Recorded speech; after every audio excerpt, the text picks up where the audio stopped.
Welcome to study for learn.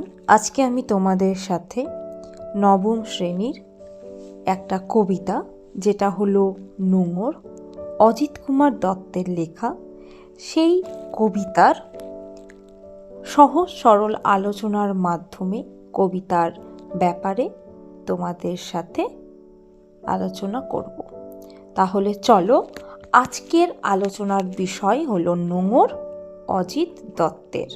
আলোচনার প্রথমেই আমাদের জেনে নিতে হয় কবি অজিত দত্তের ব্যাপারে। দেখো, এখানে কবি অজিত দত্তের ব্যাপারে কি কি গুরুত্বপূর্ণ বিষয় রয়েছে আমাদের জানার জন্য। যেগুলো রয়েছে গুরুত্বপূর্ণ বিষয় সেগুলো হলো, কবি অজিত দত্ত ঊনবিংশ শতাব্দীর এক বিশিষ্ট কবি। দীর্ঘকাল অধ্যাপনার পাশাপাশি তিনি বহু সাহিত্য পত্রিকার প্রধান লেখক ছিলেন। তার উল্লেখযোগ্য কাব্যগ্রন্থগুলি হল কুসুমের মাস, পাতাল কন্যা, নষ্টচাঁদ ইত্যাদি। এই সমস্ত জিনিসগুলো না একটু মনে রাখবে, অনেক সময় পরীক্ষায় কিন্তু দিয়ে দেয় অজিত দত্তের ব্যাপারে বা যে কোনো লেখকের ব্যাপারে কিন্তু দেওয়া থাকে, তো এই জিনিসগুলো মাথায় রাখবে। দেখো, এরপরে কি লেখা আছে, অজিত দত্ত কল্লোল পত্রিকা গোষ্ঠীর কবি ছিলেন। কবি অজিত দত্তের সমসাময়িক দুজন বিখ্যাত হলেন, দেখো কি কি লেখা আছে, বুদ্ধদেব বসু এবং প্রেমেন্দ্র মিত্র। আশা করি এই ব্যাপারটা বুঝতে পেরেছ। এরপরে চলে যাওয়া যাক পরের আলোচনায়। এবার আমাদের জানতে হয় কবিতার উৎসের ব্যাপারে, মানে এই কবিতাটা কোথায় থেকে নেওয়া হয়েছে। চলো জেনে নেওয়া যাক। নোঙর কবিতাটি কবি অজিত দত্তের সাদা মেঘে কালো পাহাড় নামক কাব্যগ্রন্থের অন্তর্গত। এরপরে দেখো, স্ট্যাঞ্জা চেঞ্জ করে আছে, 1970 খ্রিস্টাব্দে প্রকাশিত এই কাব্যগ্রন্থটি কবির সর্বশেষ কাব্যগ্রন্থ। তাহলে বুঝতে পেরেছ, এটা কবির সর্বশেষ কাব্যগ্রন্থ। অজিত দত্তের শ্রেষ্ঠ কবিতা গ্রন্থেও নোঙর কবিতাটি স্থান পেয়েছে। তাহলে দেখো, এই অজিত দত্তের কোন কাব্যগ্রন্থ থেকে এই নোঙর কবিতাটা নেওয়া হয়েছে সেটা মনে রাখবে, সাদা মেঘে কালো পাহাড়। এবার দেখো, আছে আমাদের এই কবিতাটার ব্যাপারে জানার অনেক কিছু। দেখো, কবিতাটার নাম যেহেতু নোঙর, তাই আমাদের প্রথমেই জেনে নিতে হয় নোঙর ব্যাপারটা কি বা নোঙর কি। দেখে নাও এখানে কি লেখা আছে। নোঙর শব্দটি ফার্সি লঙ্গর শব্দ থেকে এসেছে। নোঙরের প্রকৃত অর্থ হলো নৌকাকে জলের মধ্যে বেঁধে রাখার ভারী বস্তু বিশেষ, মানে লোহার বস্তু বিশেষ। এটা বুঝতে পেরেছ। এরপরে দেখো, স্ট্যাঞ্জা চেঞ্জ করে আছে, নোঙর একটি ধাতব যন্ত্র বিশেষ যার লম্বা ধাতব অংশের সাথে অনেকগুলো বর্ষার ফলার মতো অংশ থাকে। এখানে বর্ষার ফলা হবে, তোমরা একটু ঠিক করে নিও, বর্ষার ফলার মতো অংশ থাকে। এই সূচালো অংশটি নদীর বা সমুদ্রের কিনারে মাটিতে আটকানো থাকে এবং লম্বা হাতের মতো অংশের সাহায্যে নৌকা বা জাহাজের কাছি লাগানো। যদি কোনো জাহাজ বা নৌকা এভাবে তীরের নোঙর দিয়ে আবদ্ধ থাকে, তবে যতই স্রোত আসুক না কেন, যতই জোয়ারের জল নৌকাকে ধাক্কা মারুক না কেন, যতই মাস্তুল ফুলে ফেপে উঠুক না কেন, নৌকা স্থানচ্যুত হয় না। তাহলে দেখো, আমি এটা ধরতে পারি যে তোমরা কবিতার ওপরে যেই ছবিটা আছে সেটা সবাই দেখেছো। যদি না দেখে থাকো, বইটা কিন্তু অবশ্যই সামনে খুলে রেখে আমার এই আলোচনাটা তোমরা শোনো। তো দেখো, ওখানে যে ছবিটা দেওয়া আছে, ওখানে দেখতে পাচ্ছ একটা কাঠের দণ্ড বিশেষ রয়েছে, যেটা কিনা মাটির সাথে আটকানো রয়েছে বা পোতা রয়েছে। তো এইখানে এই ব্যাপারটাকেই আমরা বলবো নোঙর।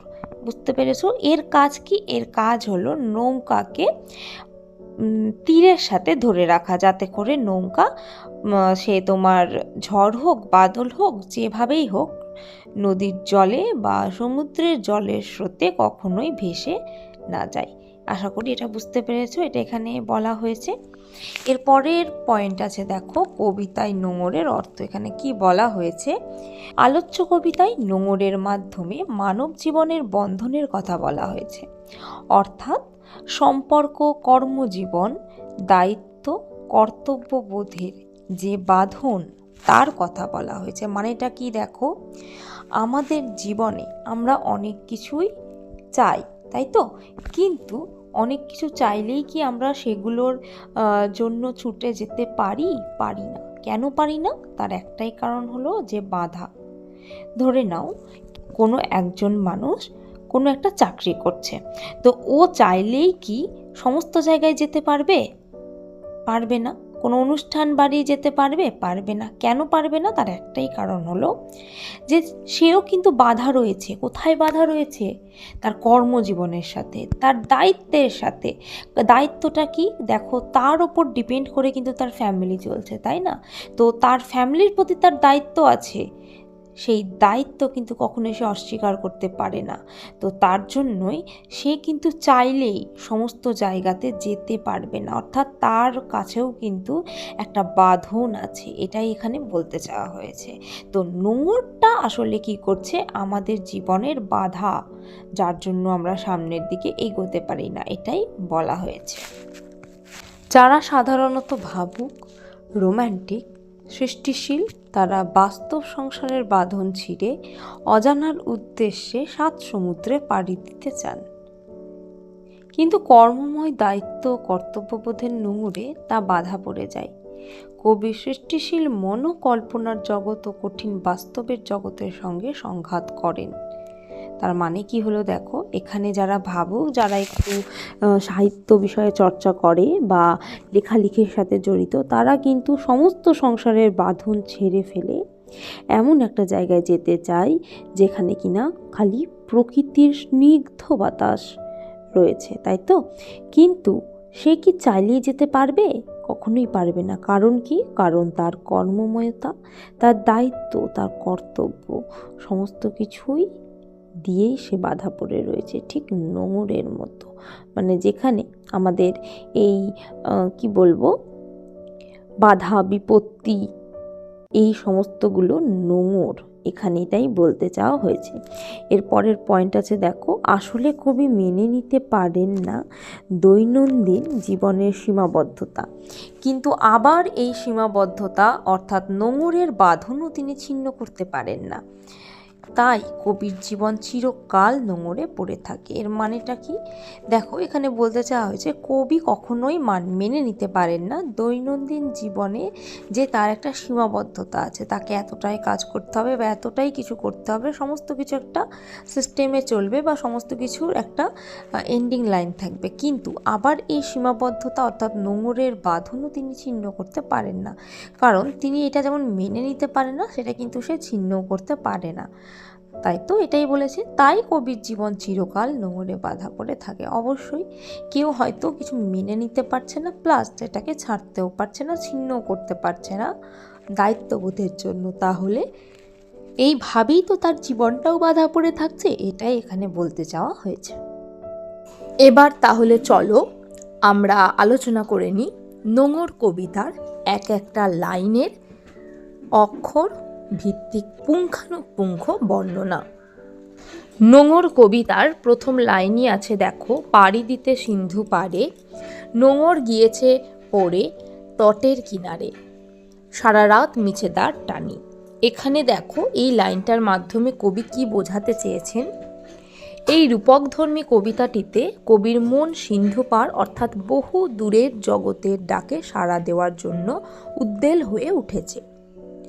তিনি সেই ডাকে সাড়া দেওয়ার জন্য প্রাণপণ চেষ্টা করেছেন।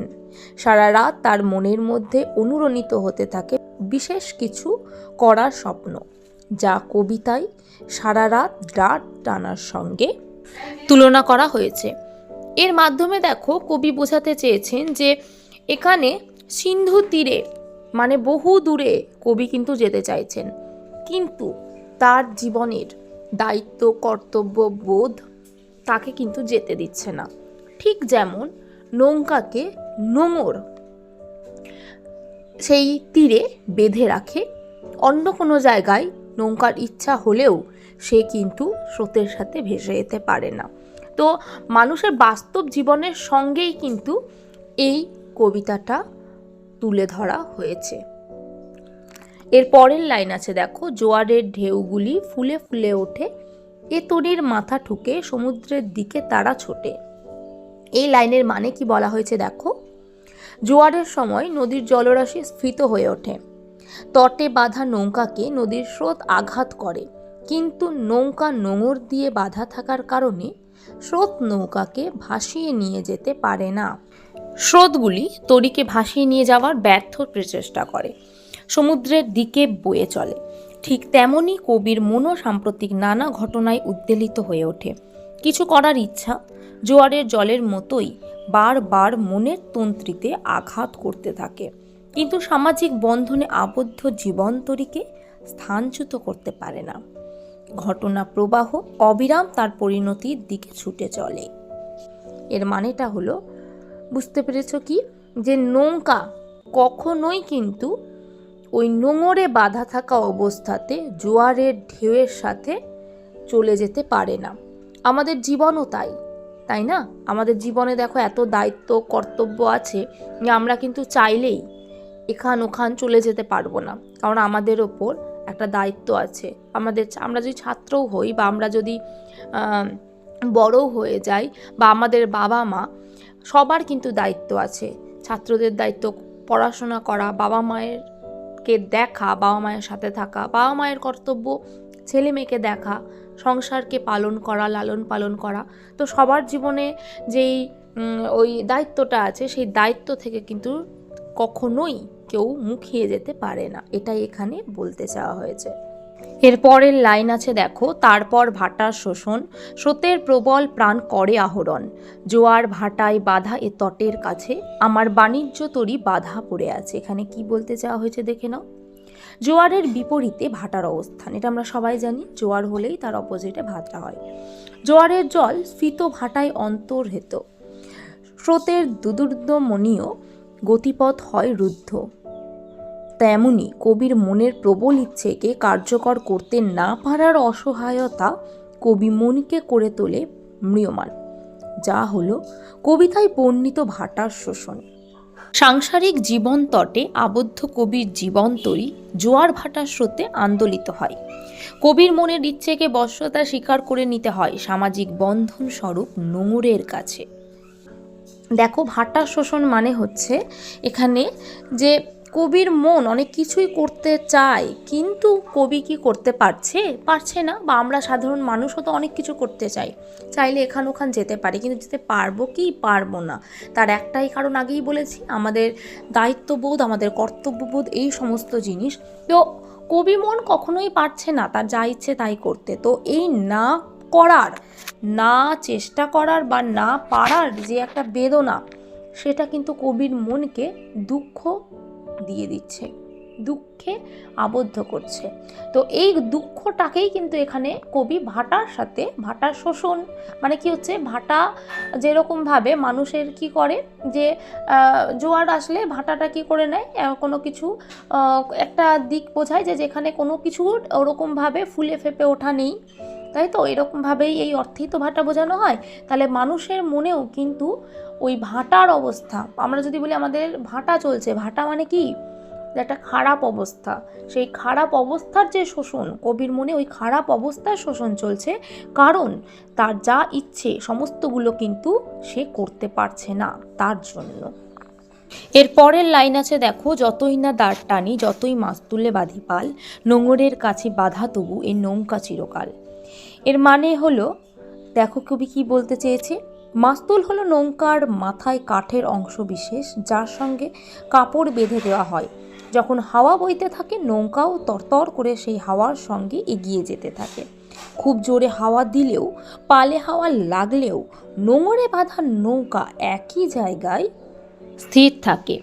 বিভিন্ন দায়িত্বভারে কবি এই নিমজ্জিত যে মাস্তুলের হাওয়া অর্থাৎ সুগভীর দূরের আহ্বানও তাকে অজানার পথে এগিয়ে যেতে দেয় না। দেখো, এখানে বলা হয়েছে যে নোঙর বা নৌকাকে সামাজিক বাধা স্বরূপ, এটা বুঝতে পেরেছ আশা করি। তো নোঙর যতই তোমার বাধা থাকুক, তাতেও কিন্তু মাস্তুল কি বন্ধ থাকে না। হাল পাল তুমি যাই চালাও, সেটাও কিন্তু কখনোই নৌকাকে এক চুল এক জায়গা থেকে অন্য জায়গা নিয়ে যেতে পারে না, তাই না? তো এরকমই হলো আমাদের জীবন। আমাদের জীবনে যতই আমাদের ইচ্ছে থাক, যতই আমাদের দরকার থাক, কিন্তু কর্তব্যের কাছে আমরা দায়বদ্ধ। কর্তব্য আমরা কিন্তু কখনোই ভুলে যেতে পারি না। যারা কর্তব্য মানে না তারা কিন্তু মানুষ নয়, তাই তো? তো এই কর্তব্যগুলোকেই কবি বলেছে যে আমাদের জীবনে যতই মাস্তুল আমাদেরকে টানুক, আমাদেরকে বলুক চলে যা, উড়ে যা বলুক, কিন্তু কখনোই এই মাস্তুলের জন্য আমরা কিন্তু যেতে পারবো না। কেন? কারণ আমাদের জীবনেও কোথাও না কোথাও নোঙর বাঁধা আছে। এই নোঙরটাই হলো আমাদের কর্তব্য, এটাই এখানে বলতে চাওয়া হয়েছে। যেমন দেখো, উদাহরণস্বরূপ বলি, এখন তোমার মা কিন্তু চাইলেই বাড়ি থেকে যেতে পারবে না। কেন? যাওয়ার আগে কিন্তু তাকে অনেকবার ভাবতে হবে আমার ছেলে মেয়ে কী খাবে, তাই তো? তো তোমরা কি খাবে সেটাও তো তোমার মায়ের দায়িত্ব, কর্তব্য। তো এই কর্তব্যেরই কথা এখানে বলা হয়েছে, যেটার জন্য তোমার মা দেখবে চাইলেও যেতে পারবে না। অনেক সময় হয় যে মামার বাড়ি যাওয়া দরকার আছে, কিন্তু তাও মায়ের কষ্ট হচ্ছে, কিন্তু মা যেতে পারছে না। কেন? কারণ দায়িত্ব, কর্তব্য, এটাই এখানে বলতে চাওয়া হয়েছে। কবির মনেও কিন্তু তাই হচ্ছে। এর পরের লাইন আছে দেখো, নিস্তব্ধ মুহূর্তগুলি সাগর গর্জনে ওঠে কেঁপে, স্রোতের বিদ্রুপ শুনি প্রতিবার দ্বারের নিক্ষেপে। এখানে কি বলতে চাওয়া হয়েছে দেখে নাও। কবির গভীর চিন্তার নিজস্ব মুহূর্তগুলোকে সাগর গর্জন অর্থাৎ সুদূরের আহ্বান তার মনকে আকুল করে তোলে। প্রতিবারই তার ইচ্ছা করে বাইরের জগতের ডাকে সাড়া দিয়ে বর্তমানকে পেছনে ফেলে সামনের দিকে এগিয়ে যেতে। এটাই বলছে যে কবির মন কিন্তু আকুল বিকুল করছে বাইরে যাওয়ার জন্য, কিন্তু কবি পারছে না। পেছনে কবি বাধা আছে, তাই না? দায়িত্ব কর্তব্যের কাছে সে কিন্তু কখনোই যেতে পারবে না। তাকে যতই কেউ ডাকুক, যতই তার মন হোক, সে যেতে পারছে না। এটা এখানে বলা হয়েছে। এর পরের লাইন আছে দেখো, যতই তারার দিকে চেয়ে করি দিকের নিশানা, ততই বিরামহীন এই দ্বার টানা। এর মানে কি বলতে চাওয়া হয়েছে দেখো, আগেকার দিনে জলপথে পরিভ্রমণ করার সময় নাবিকেরা আকাশে উপস্থিত ধ্রুবতারা বা অন্যান্য তারার মাধ্যমে দিক নির্ণয় করে জাহাজ চালনা করত, তাই তো? তো এটাই এখানে বলা হয়েছে যে যতই সে যাক সামনের দিকে, যতই তারার দিকে তাকিয়ে সে সামনের দিকে যাওয়ার চেষ্টা করুক, ততই কিন্তু এই যাওয়া কি তার যাওয়া হবে? যতই সামনের দিকটা তাকে ডাকুক, সে কিন্তু তাকে যেতে পারছে না, তার সেই জায়গায় যেতে পারছে না। কারণ কি? কারণটা হলো যে তার দায়বদ্ধতা, তার দায়িত্ব, তার কর্তব্য।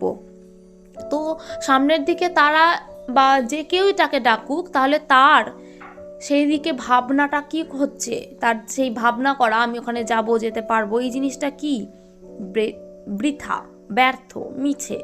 এটা এখানে বলতে চাওয়া হয়েছে। এর সাথে সাথেই জেনে নাও, এই কবিতার যেহেতু একটি রূপক কবিতা, তাই এখানে বিভিন্ন শব্দকে কিভাবে কবি নিজের জীবনের সাথে তুলনা করেছে। তাহলে চলো দেখে নেওয়া যাক এখানে বিভিন্ন শব্দের মানে কবি কিভাবে বুঝিয়েছেন। প্রথমেই দেখো আছে সিন্ধু পার। এই সিন্ধু পার কথার অর্থ কবি বোঝাতে চেয়েছেন বন্ধন মুক্তি বা অনির্দেশ্য লোক, তাই তো? যেখানে গেলে কবি সমস্ত বন্ধন থেকে মুক্তি পাবে, যেখানে তার যাওয়ার ইচ্ছে, এটাই এখানে বলতে চাওয়া হয়েছে। 2 নম্বরে আছে দেখো নৌকা। এই নৌকার মাধ্যমে কবি বোঝাতে চেয়েছে জীবন তরী, মানে আমাদের জীবনটাকে এখানে নৌকার সাথে তুলনা করা হয়েছে, যেটা সিন্ধু পারে, মানে যেখানে আমার ইচ্ছা অনন্ত দূরে, মানে এত দূরে, বহু দূরে যেতে চাইছে। এরপরে দেখো 3 নম্বরে আছে নোঙর। নোঙর কথার অর্থ হলো এখানে দায়িত্ব, কর্তব্য বা দায়বদ্ধতা। এরপরে দেখো 4 নম্বরে আছে ঢেউ। এখানে ঢেউকে কবি তুলনা করেছে স্বপ্ন, আশা, আকাঙ্ক্ষা, বাসনা বা সাধের সাথে। এরপরে দেখো 5 নম্বরে আছে ভাটার শোষণ। এর মানে হলো বাস্তবের অভিঘাত, মানে বাস্তব জীবনের যত দুঃখ কষ্ট সেই জিনিসগুলো। এরপরে দেখো 6 নম্বরে আছে বাণিজ্য তরী। এর অর্থ কবি বুঝিয়েছেন জ্ঞান, কবির সৃষ্টিকর্ম বা অভিজ্ঞতা। এরপরে দেখো 7 নম্বরে আছে দ্বার। এই কথার মাধ্যমে কবি বোঝাতে চেয়েছেন নিরন্তর প্রয়াস। দ্বারের সাহায্যে কি করা হয়? জলকে ঠেলে সামনের দিকে এগিয়ে নিয়ে যাওয়ার চেষ্টা করা হয়। ওই জন্যই কবি বলেছে দ্বারকে প্রয়াস, মানে আমাদের চেষ্টার সাথে তুলনা করেছে, যে আমরা সামনের দিকে বারবার এগোতে চাইছি। এরপর দেখো 8 নম্বরে আছে তট। এই তটের মাধ্যমে কবি কি বোঝাতে চেয়েছেন? গণ্ডিবদ্ধতার পরিধি, মানে হচ্ছে কি আমাদের একটা গণ্ডি আছে, সেই গণ্ডিটাকেই কিন্তু আমরা কখনো ছেড়ে চলে যেতে পারবো না, আমাদের যেখানে আমরা আছি ওখানেই আমাদেরকে থাকতে হবে। তো ওই পরিধিটা মানে আমাদের যেই থাকার পরিধি সেটাই এখানে বলেছে কি তট। 9 নম্বরে আছে জোয়ার ভাটা। জোয়ার ভাটাকে কবি এখানে জীবনের উত্থান পতন এর সাথেই তুলনা করেছেন। এরপরে দেখো আছে কবিতার বিষয়বস্তু, এখানে কি বোঝাতে চাওয়া হয়েছে কবিতার দায় সেটাই এখানে তোমাদের সাথে এবার সহজ সরল ভাষায় আলোচনা করা হবে। দেখো প্রথম স্তবকে কবি এখানে বোঝাতে চেয়েছেন, কবিতায় নোঙরকে জীবনের লক্ষ্য বা উদ্দেশ্য হিসাবে দেখানো হয়েছে। কবি মনে করেন জীবনের কোনো লক্ষ্য বা উদ্দেশ্য না থাকলে মানুষ দিকভ্রান্ত হয়ে যায়, জীবনের ঝড়ঝঞ্ঝা তাকে সহজেই ভাসিয়ে নিয়ে যায়। তাই জীবনে একটি সুনির্দিষ্ট লক্ষ্য বা উদ্দেশ্য থাকা জরুরি। তাহলে কবি এখানে কিন্তু জীবনের লক্ষ্যকে নির্দিষ্ট করতে বলেছেন প্রথমে, যেটাকে নির্দিষ্ট করেই কিন্তু আমাদেরকে সবসময় নিরন্তর প্রয়াস করে যাওয়া উচিত, যেটার মাধ্যমেই কিন্তু আমাদের জীবনের সফলতা আসবে, এটাই কবি এখানে বলতে চেয়েছেন। এরপরে দেখো দ্বিতীয় স্তবকে এখানে কবি কি বলতে চেয়েছে। দ্বিতীয় স্তবকে কবি বলতে চেয়েছেন নোঙর ছাড়া নৌকা ঝড়ঝঞ্ঝার মুখে সহজেই পরাজিত হয়। নোঙর নৌকাকে স্থির রাখে এবং তাকে ঝড়ঝঞ্ঝার হাত থেকে রক্ষা করে। ঠিক তেমনই জীবনের লক্ষ্য বা উদ্দেশ্য ছাড়া মানুষের জীবনের নানা চ্যালেঞ্জের মুখে সহজেই পরাজিত হয়, তাই তো? দেখবে যদি নোঙর বাঁধা অবস্থায় নৌকাকে রাখা হয় তাহলে কিন্তু নৌকা কখনোই ঝড়ের কবলে পড়ে না বা ঝড় ঝঞ্ঝা তাকে টেনে নিয়ে যেতে পারে না, তো তার কোনো ক্ষতিও হয় না। তো আমাদের জীবনেও এরকম একটা নির্দিষ্ট লক্ষ্য রাখা উচিত যে আমাদের কি করতে হবে। যদি আমরা নির্দিষ্ট একটা লক্ষ্য রাখি তাহলে কিন্তু আমরা কোনো সময়ই পরাজিত হব না। হ্যাঁ, পরাজিত সামনে হব, কিন্তু অদূরে কিন্তু আমাদের জয় সুনিশ্চিত হয়েই রয়েছে, এটাই এখানে বলতে চাওয়া হয়েছে। এরপরে দেখো তৃতীয় স্তবকে কবি বলতে কি চেয়েছেন। তৃতীয় স্তবকে কবি বলেছেন নোঙর ছাড়া নৌকা কোনো নির্দিষ্ট গন্তব্যে পৌঁছাতে পারে না। নোঙর নৌকাকে সঠিক পথে চালিত করে এবং তাকে নির্দিষ্ট গন্তব্যে পৌঁছাতে সাহায্য করে। ঠিক তেমনি জীবনের লক্ষ্য বা উদ্দেশ্য ছাড়া মানুষ জীবনের কোনো লক্ষ্য অর্জন করতে পারে না, তাই তো? তো এটাই এখানে বলতে চাওয়া হয়েছে যে নোঙরকেই কিন্তু আমাদের জীবনের একটা বিশেষ জায়গা দিয়েছেন কবি। কারণ কি, এখানে আমরা যদি নির্দিষ্ট লক্ষ্যে না পৌঁছাই, মানে নিজেকে যদি একটা নির্দিষ্ট লক্ষ্যে না বেঁধে রাখি, তাহলে কিন্তু আমরা কখনোই আমাদের সাফল্য অর্জন করতে পারবো না। তো কবি এই যে বিষয়বস্তুটা ব্যাখ্যা করেছেন, এর মাধ্যমে কিন্তু আমাদের জীবনের জয়টাই হলো নোঙর, মানে লক্ষ্য, এটাই এখানে কবি বলতে চেয়েছেন। আশা করি তোমাদের আজকের এই নোঙর কবিতার আলোচনা পুঙ্খানুপুঙ্খ, লাইন ভিত্তিক, মানে ভিত্তিক, অক্ষর ভিত্তিক তোমরা বুঝতে পেরেছ। যদি ভিডিওটা ভালো লাগে do like, share and subscribe this channel, আর পাশে থাকা নোটিফিকেশান বেল আইকনটি অবশ্যই প্রেস করে দিও, যাতে করে আমার পরবর্তী সমস্ত ভিডিও তোমাদের কাছে সঠিক সময়ে পৌঁছে যায়। ধন্যবাদ।